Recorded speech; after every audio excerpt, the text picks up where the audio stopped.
بسم الله الرحمن الرحيم السلام عليكم ma ku riyootaa inaad gaarto xorriyad dhaqaale oo aad ku noolaato nolol raaxo badan haddaba haddii ay jawaabtaadu tahay haa waxaad ogaataa inaadan kaliga ku riyoon riyadan oo ay dad badan ku riyoodaan inay gaaraan xorriyad dhaqaale buugga financial freedom ee uu qoray grand sabater waa buug ka caawin kara inaad gaarto xorriyad dhaqaale qoraaga buuggan buuggiisa wuxuu ku biloobay sheekadiisa gaarka ah isagoo sharxay sida noloshiisa hore ay u ahayd mid dhib badan oo faqri ah iyo sida uu ku bedelay nolosha sifka badan uuna ku noqday qof milyaneer ah sheekadiisa wuxuu ku biloobay markaan yaraa waxaan ahaa mid ku liita waxbarashada dadkoo dhan waxay dhihi jireen hadallo i dhaawaca sida weligaa horumar ma samayn doontid carruurta kale ayaa kaa wanaagsan noloshaada wax qiimaha ma yeelan doonto haddii aad sidan kusii socoto hadalladaas mar kasta waxay igu abuuri jireen murugo iyo niyadjab laakiin waxaan go'aansaday inaan hadalladaas ka dhigto dhiirigelin markaan iskuul ka dhameeyey waxaan bilaabay jaamacadda chicago waxaana ka bartay cilmiga falsafadda markaan jaamacadda ka qalin jebiyey waxaan galay dhibaato dhaqaaleed u daran waxaan gaaray heer aan waayo meel aan seexdo waxaan noqday hoy la'aan deyman badanna waa lagu yeeshay lacagta markaasaan haysta waxay ahayd $2.26 oo keliya waxaan go'aansaday inaan isbeddel aan sameeyo waxaan bartay xirfado cusub iyo sidoo kale dhaqaalaha waxayna ii horseedeen inaan samaysto ganacsiyo gaar ah iyo shaqooyin kaloo badan 5 sano gudahood ayaan ku noqday shakhsi milyaneer ah hantidaydana waxay kor u dhaaftay $1.25 milyan Mareykanka ah intaas waxaan ugu bixinaa sheekadii qoraaga buugga sanadka markuu 2019 ayuu qoray buuggiisa financial freedom wuxuuna ka mid noqday buugagta ka hadla dhaqaalaha kuwooda loogu iibsiga badan yahay sidoo kale wuxuu aasaasay website uu dadka ku baro qorshayaal dhaqaale iyo sida loo gaaro xorriyad maaliyadeed fikradda ugu weyn ee buuggan qoraaga buuggan wuxuu dadka ku dhiirigeliyey inay ka fikiraan si ay xilli hore lacag ku yeelan lahaayeen oo aysan sanado badan ku qaadan ama sanado badan ku khasaarin raadinta lacagta ilaa ay ka noqdaan howlgab qoraagu wuxuu kaloo sheegay in xorriyadda maaliyadeed aysan ahayn keliya inaad lacag aad hesho balse ay tahay inaad hesho waqti aad ku noolaato noloshaada adigoo aan raadinayn wax lacag ah micnaha haddii aad tahay 25 jir oo aad weli ka shaqaynayso sidii aad lacag u heli lahayd waxaa suurtagal ah inaad weyso waqti aad lacagtaada nolol wanaagsan ugu noolaato marka isku day intaad dhallinyarada tahay inaad gaarto xorriyad maaliyadeed si aad u hesho waqti aad lacagtaada si wanaagsan ugu noolaato halkan markaan taagannahay wax yar aan hoosta ka xariiqo cimriga biniaadanka waa wax qoran adigoo dhallinyaro ah waad geeriyoon kartaa adigoo da'ahna waad geeriyoon kartaa micnaha dhimashada da' xadidan ma lahan balse waxa buugga uu ka hadlayo ayaa ah in qofka dhallinyarada ah iyo qofka da'da ah ay si isku mid a nolosha ugu noolaan karin sababtoo ah qofka marka uu dhallinyarada yahay wuxuu hayaa energy iyo firfircooni ka badan marka uu da'da noqdo marka isku day intaad dhallinyarada tahay inaad gaarto xorriyad dhaqaale si aad ugu noolaato noloshaada nolol wanaagsan oo heer sare ah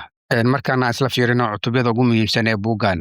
cutubka koowaad xorriyadda dhaqaale waa maxay xorriyadda dhaqaalaha xorriyadda dhaqaale waa markaad leedahay lacag iyo hanti kugu filan oo dabooli kara qarashyadaada iyo guud ahaan baahiyahaaga nolosha adigoo aan qasab kuga ahayn inaad shaqayso xorriyadda dhaqaale waxay dadka siisaa fursad ay ku dooran karaan waxa ay rabaan inay sameeyaan sida inay safaro aadaan inay shaqeeyaan ama inaysan shaqaynin iyo waxyaabaha la midka ah macnaha markaad gaarto xorriyad dhaqaale waxaad xur u tahay waxaad qaban lahayd sidee loo xisaabiyaa xorriyadda dhaqaale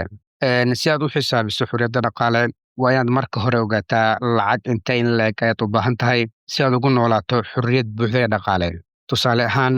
haddii qarashaadkaaga sanadlaha uu yahay $12,000 macnaha sanadkii inaad isticmaasho lacag gaarayso $12,000 sanad walba waxaad u baahan tahay dakhligaaga inuu noqdo qiyaastii $22,000 si aad ugu noolaato nolol dhaqaale ahaan xur ah micnaha inaad haysato lacag laba jibaar ah intaad isticmaalayso $12,000 markaad isticmaalayso waxaad u geysaa 12 kale waxay isku noqonayaan $22,000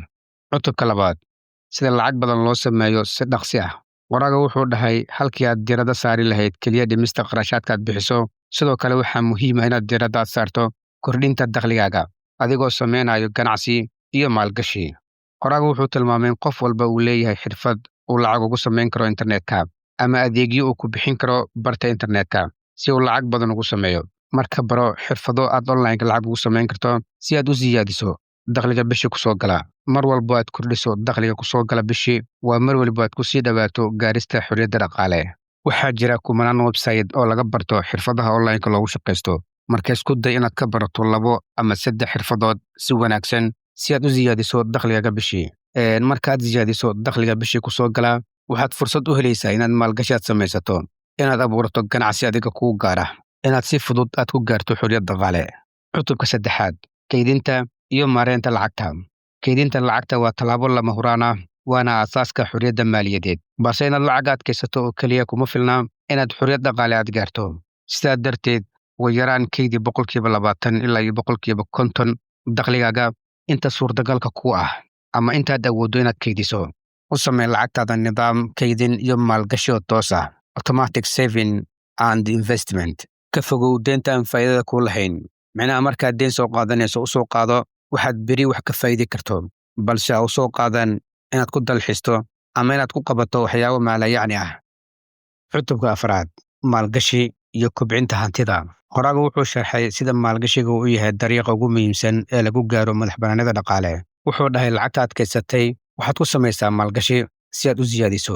Fikradda ugu weyn ee cutubkan ayaa ah in lacagtaada ay kuu shaqayso adigoo hurda, halkii aad adiga maalin iyo habeen u shaqayn lahayd lacag darteeda. Qoraaga wuxuu akhrista kasta u soo jeedinayaa inuu maalgashado suuqyada saamiyada, real estate-yada iyo ganacsiyada yaryar ee faa'iidada badan laga helo.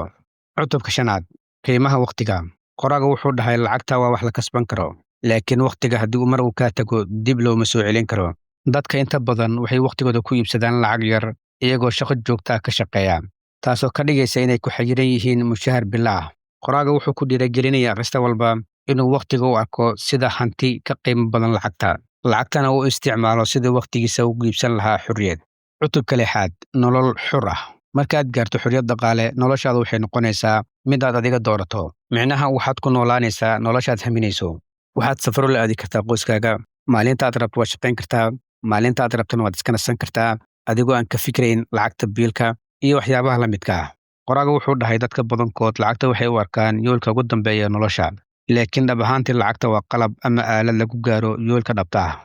Cutubka toddobaad, talooyin ku saabsan mustaqbalka. Qof kasta wuxuu leeyahay riyo iyo hadaf u gaar ah, balse waxa ugu muhiimsan waa waxa uu maanta sameeyo si mustaqbalka uu u gaaro riyada uu maanta leeyahay.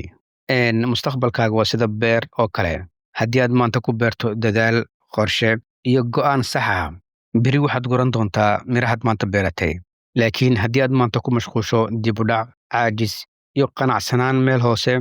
beri waxaad noqon doontaa qof ka shalaya fursadda uu maanta iska dayaxay. Ka fikir naftaada, haddii Rabbi subxaanahu wa tacaala uu ku siiyo cimri dheer 10 sano ama 20 sano kadib, sidee bay noloshaada noqon doontaa? Ma noqon doontaa qof dhaqaale ahaan xor ah oo aan cid kale u baahnayn, kana shaqeeya yaryadiisa? Mise waxaad noqon doontaa isla qofkaad maanta tahay oo kale, oo aan wax isbeddel ah la imaan, noloshana ka dhacsan? Xaqiiqadu waxay tahay in mustaqbalkaaga uu ku xiran yahay ficilada aad maanta samayso. Haddii aad barato xirfado cusub, lacag aad kaysato, kadibna aad maalgashato oo aad si joogta ah ugu dadaasho horumarkaaga, waxaad beri dhisan doontaa nolol aad ku faani karto. Laakiin haddii aad maanta waqtiga iska khasaariso, beri waxaad noqon doontaa qof ka shalaya fursadihii uu lumiyey. Muhiimadda buugga oo kooban markaan ka hadalno, buugga Financial Freedom wuxuu sharxayaa in xorriyadda dhaqaale uu gaari karo qof walba haddii uu la yimaado qorshe ku salaysan samaynta dakhli badan, kaydinta, maalgashiga iyo ganacsiyada yaryar ee joogtada ah. Insha Allahu tacaala buuggeena maanta waxaan rajaynayaa inaad wax badan aad ka faa'iideen. Mar walba waxaan idinku dhiirigeliyaa inaad akhrisataan buugagta, sababtoo ah wax badan ayaad ka faa'iidi doontaan akhrinta buugagta. Intii buug kale, asalaamu calaykum waraxmatullaahi wabarakaatuh.